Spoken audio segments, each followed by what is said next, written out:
Hello everyone, नमस्कार आप सभी का।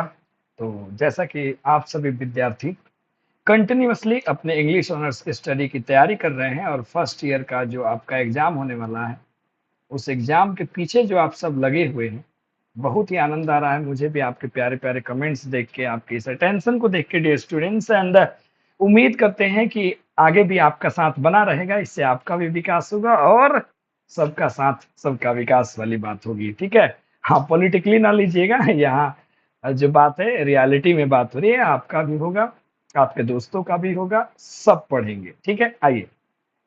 तो यहाँ हम लोग बात करने वाले हैं एलिजाबेथन लिरिक की। एलिजाबेथन लिरिक से स्पष्ट होता है डियर स्टूडेंट्स कि जब क्वीन एलिजाबेथ थी तो उस समय जो भी लिरिक्स लिखे जाते थे, लिरिक्स का मतलब होता है वही पोइट्री में जिसको हम गा सकते हैं, उसी से रिलेटेड ये अपना शॉर्ट नोट होने वाला है।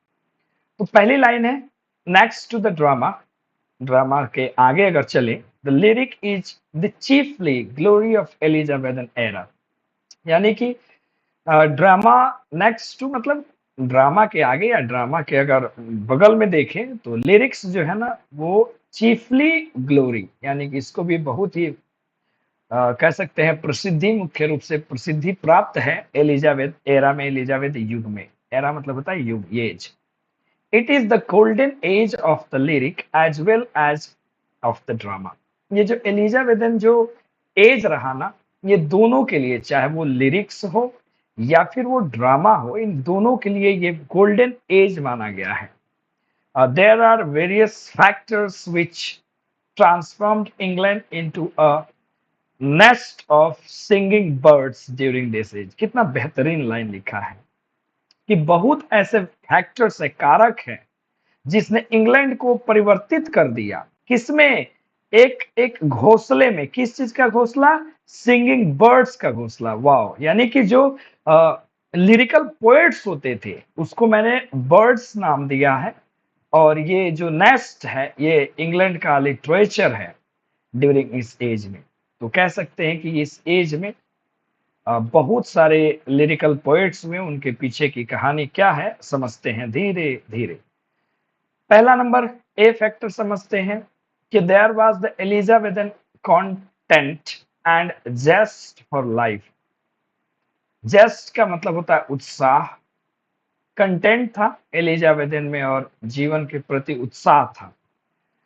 वन कंटेंट का मतलब नहीं समझते, कंटेंट का मतलब होता है संतोष। एलिजाबेथन पीरियड में लोग संतोष रहते थे, लोग सेटिस्फाइड थे और जीवन में जेस्ट उत्साह था। When a man is happy, जाहिर सी बात है कि जब कोई भी एक इंसान, जब वो खुश रहता है, क्या रहता है डियर स्टूडेंट्स? जब वो खुश रहता है और खुशी के साथ साथ अगर वो कंटेंटेड हो, यानी कि अगर उसके पास संतोष है, सुना होगा आपने संतोषम परम सुखम की बात। तो अगर कोई इंसान हैप्पी है, हैप्पी के साथ साथ में अगर संतोष है, तो क्या करता है? गाता है ना? जैसे आप लोग खुश होते हैं, हम खुश होते हैं, कोई भी व्यक्ति जब खुश हो, संतुष्ट हो तो गाता है ना, गीत गाता चल ओ साथी गुनगुनाता चल, है ना भाई? द नेशन वाज हैप्पी, उस समय नेशन एकदम हैप्पी था। So it is so it सैंग, इसलिए इसे गाया गया। वाओ! मतलब आप एलिजाबेथ का एज में, एरा में जो लिरिकल पोइट्री आई, उसके पीछे कारण ये था कि क्वीन एलिजाबेथ के समय में इंग्लैंड में बड़ी खुशियां थी। The song is everywhere, in the street, in the court, ठीक है ना, on the stage, everybody rights lyrics. ये सब जगह होता था, गलियों में, कोर्ट में। कोर्ट मतलब उस जो राज दरबार था वहां हो, या फिर स्टेज पे, हर व्यक्ति लिरिक्स लिखता था। द द स्वीटेस्ट सॉन्ग, यहाँ स्वीटेस्ट कह सकते हैं, song of all occur in the drama of the period. अब स्वीटेस्ट सॉन्ग को कहाँ ऑकर किया जाता था? ठीक है ना, कहाँ घटित किया जाता था? ड्रामा में भी। इवन प्रोज रोमांसेस लाइक एरकाडिया, ठीक है, जो प्रोज रोमांसेस थे जैसे एरकाडिया, ये scattered all over with the song. Scattered का मतलब यहाँ पे डियर स्टूडेंट्स होता है, मतलब बिल्कुल छितरा जाना, बिखर देना, ठीक है ना? तो पूरा का पूरा इतना बड़ा प्रोज रोमांस जिसका नाम था आर्केडिया, ये भी पूरा का पूरा सॉन्ग से एकदम भर जाता था, बिखेर जाता था सॉन्ग इसमें। दूसरा बात है कि फॉरेन इन्फ्लुएंसेस, दूसरा अगर फैक्टर देखा जाए कि why Elizabeth lyric flourished in Elizabethan era. For second, first reason was that people of England were very happy and they were contented. That's why they enjoyed by singing songs which were written in the form of poetry by so many poets. Okay, my dear student, foreign influence की बात करें, विदेशी प्रभाव, influences मतलब प्रभाव, कि क्या विदेशी प्रभाव था जिसके कारण एलिजाबेथन लिरिक आ गया था, specially of France and Italy. दो देशों का प्रभाव था, किनका किनका, फ्रांस का और इटली का। Did much to stimulate the growth of Elizabethan lyric. Stimulate का मतलब होता है उकसाना, ठीक है, किसी को उच्चेदित करना या प्रेरित करना आप कह सकते हैं, कि फ्रांस और इटली ने सबसे ज्यादा प्रेरित करा एलिजाबेथन लिरिक के ग्रोथ को, विकास को। Songs from France were translated, imitated and modified and they inspire the people to new endeavor। यानी कि जो सॉन्ग्स होते थे कहाँ के, फ्रांस के भैया, कहाँ के, फ्रांस के, उसको ट्रांसलेटेड किया जाता था, इमिटेड उसकी नकल की जाती थी, उसको मॉडिफाई कर दिया जाता था, परिवर्तन कर दिया जाता था, एंड दे इंस्पायर्ड, और वो इंस्पायर्ड कर देते पीपल को, लोगों को एक नया प्रयास करने का। यानी कि फ्रांस का इन्फ्लुएंस सबसे ज्यादा था, उसकी जो रचनाएं थी इन्फ्लुएंस करती लोगों को कि आप लिखिए।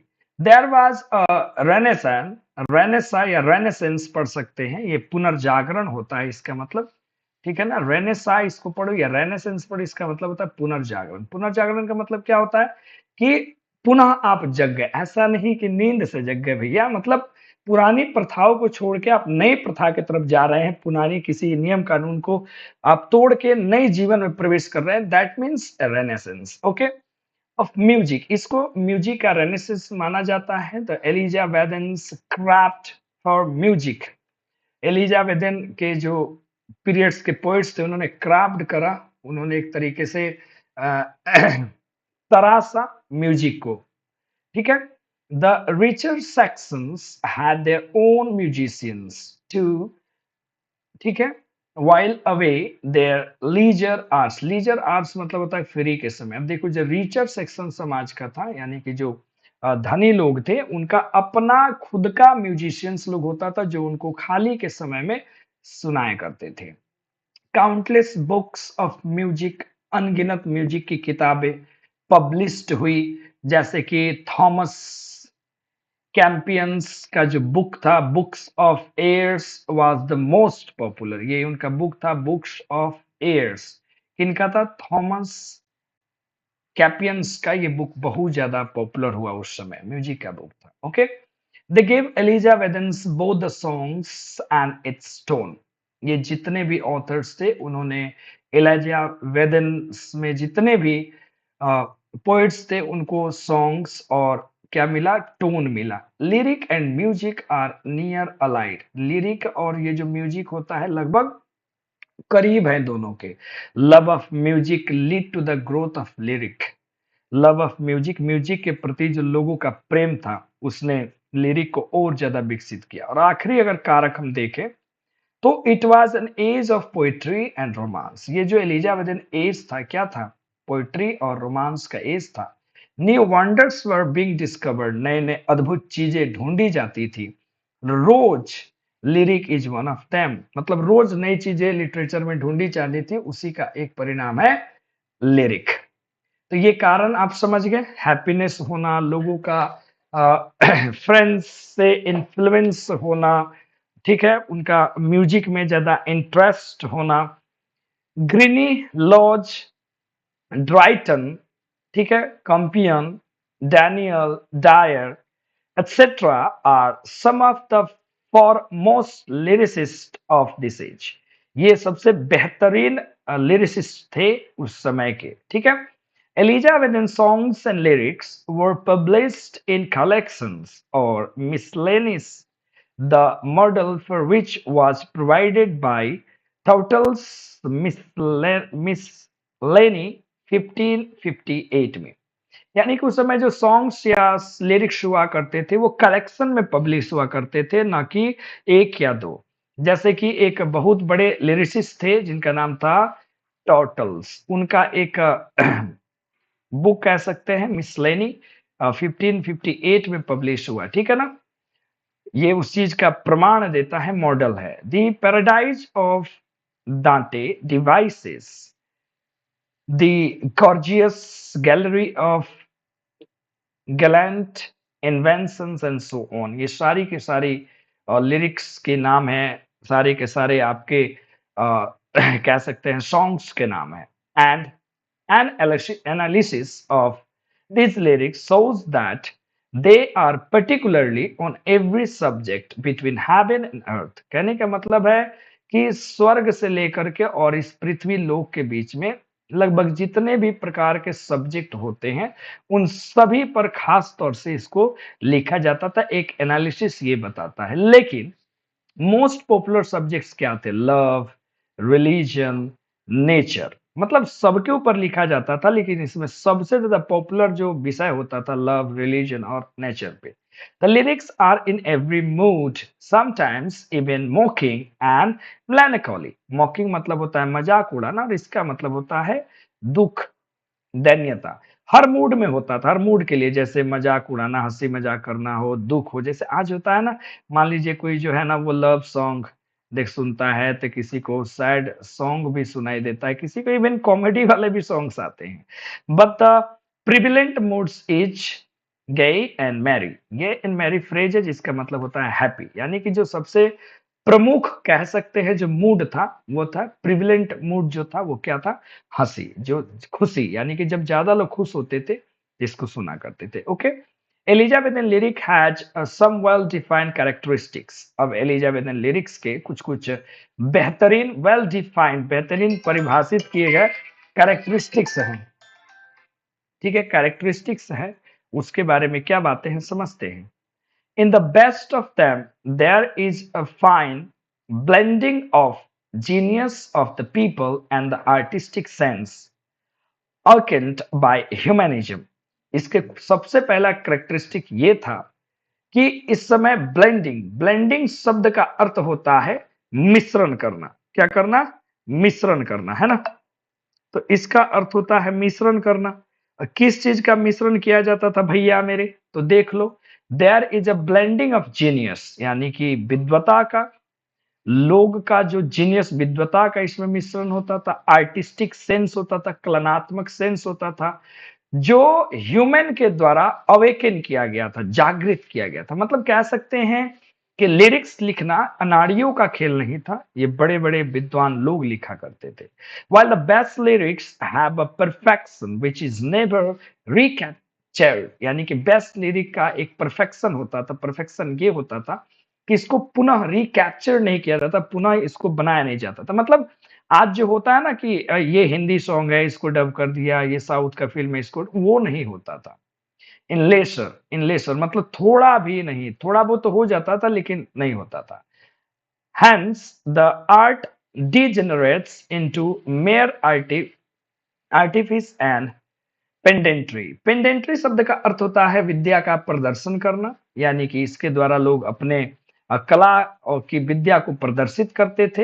Hence the artificiality of much of Elizabethan lyrics. इसमें सबसे ज्यादा आर्टिफिशियलिटी को दिखाया जाता था। मतलब इस तरीके से हो सकता है नेचुरल चीजें कम और आर्टिफिशियलिटी ज्यादा, इसका मतलब है बनावटी चीजें इसमें प्रदर्शित की जाती थी। मोर ओवर, कुल मिलाकर के many compose lyrics merely because it is the fashion to do so। उस समय बहुत लोग इसको खास करके किया करते थे क्योंकि एक तरीके का प्रचलन बन चुका था। And not because they have genuine inspiration. ऐसा नहीं कि उनको कोई वास्तविक उनको कोई प्रेरणा मिली थी, नहीं। जैसे नहीं था ट्रेंड चल गया तो चल गया। Elizabethan lyrics differs from the romantic lyric. Elizabethan lyric differ करता है रोमांटिक लिरिक से। कहा?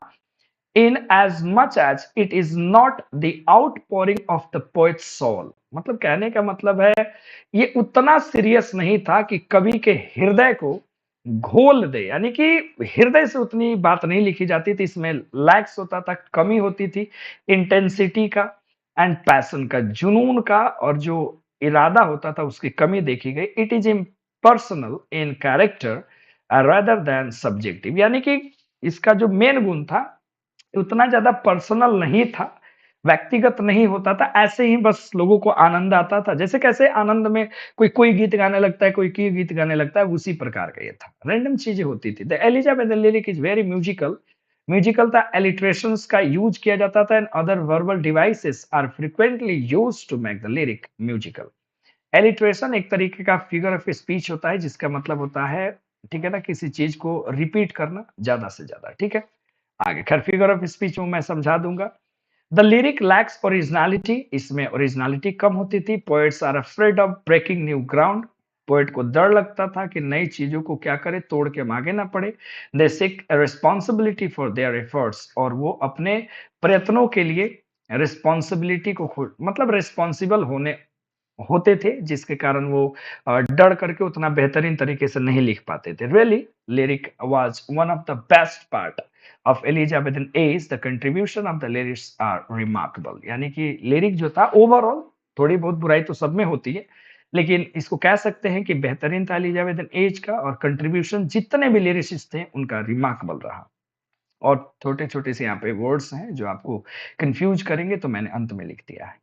तो उम्मीद करते हैं कि मैंने 5 कंप्लीट कर दिए हैं, एक और बच गया है जिसको हम लोग विक्टोरियन, ठीक है ना, नोबेल करके पढ़ेंगे, और इसके बाद मैं आपको ले चलूँगा, ठीक है ना, जो हमारे मेजर ऑथर हैं, मेजर ऑथर की तरफ हम लोग बढ़ेंगे, और उसको जैसे कंप्लीट कर देंगे तो मैं शुरू करूंगा पोइट्री। ठीक है, जो भी इंपॉर्टेंट पोइट्री मैं उसको पढ़ा दूंगा। और किसी भाई ने कहा था कि सर क्रिटिकल अप्रिसिएशन कैसे किया जाता है, क्योंकि ये तो आपके एग्जाम में पूछता है, तो मैं प्रॉपर ऐसे लिख के आपको समझा दूंगा कि क्रिटिकल अप्रिसिएशन कैसे किया जाता है। तो उम्मीद करते हैं आज का लेसन आपको बहुत अच्छा लगा होगा। चलिए, थैंक यू वेरी मच। फिर मिलते हैं अगले लेसन में। बाय।